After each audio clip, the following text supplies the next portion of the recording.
Bayside head coach Jon White fresh off coaching a playoff game just this past Friday. Then the news coming that would be stunning and heartbreaking to the entire Virginia Beach community and beyond. White passing away unexpectedly at the age of 43, leaving a legacy of positivity both on and off the field.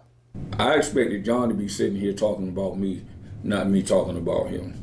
And I think that what gets me. Robert Jackson may be the head coach at Landstown, but a couple decades ago, he would lead Bayside's program and an all-district linebacker named Jon White. Jon was a little, he don't look it now, he was a little, string bean type of kid, and one of those guys that got in the weight room and worked hard and, paid dividends for him. Years later, Jackson and White would be coaching against each other. And even though the elder wanting a victory, looking over at his former player on the sideline, a win in itself. Just looking across the sideline, I was just proud, to see one of my own, I call them my puppies. Look over there, see one of my puppies over there coaching and doing well. Green Run's Brandon Williams also coaching against White. But despite being opponents, the head Marlin always there to lend a helping hand. I met Coach as soon as I got here in the Beach District when he was assistant at Bayside under Coach Darnell Moore. And like I said, we've been friends for years now. We always, like I said, if I needed any help or anything, he was the type of guy that I'm going to always reach out to. Williams and Jackson among the many digesting the news of White's untimely passing. A coach who would leave a mark on his players, opponents, and community. Last thing he actually said to me was, walk across this field.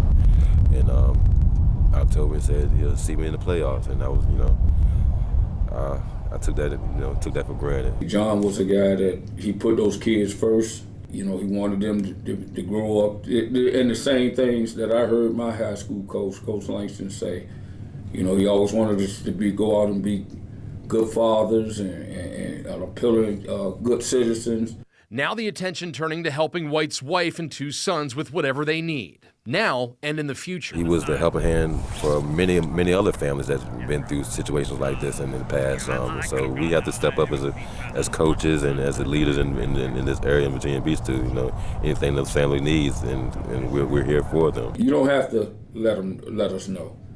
He has two kids he left behind, and he left a wife behind, and they're going to need our support. A staple of his community, gone far too soon, but a legacy that will live on in those calling him family, coach, and friend. Just gone way too soon, way too soon. And like I said, I wish I had a chance to tell him, how much I appreciated him as a mentor, as a guy that I looked up to. He went out and he was a model. He modeled what he preached to those kids, and we don't always get that, and that's going to be missed.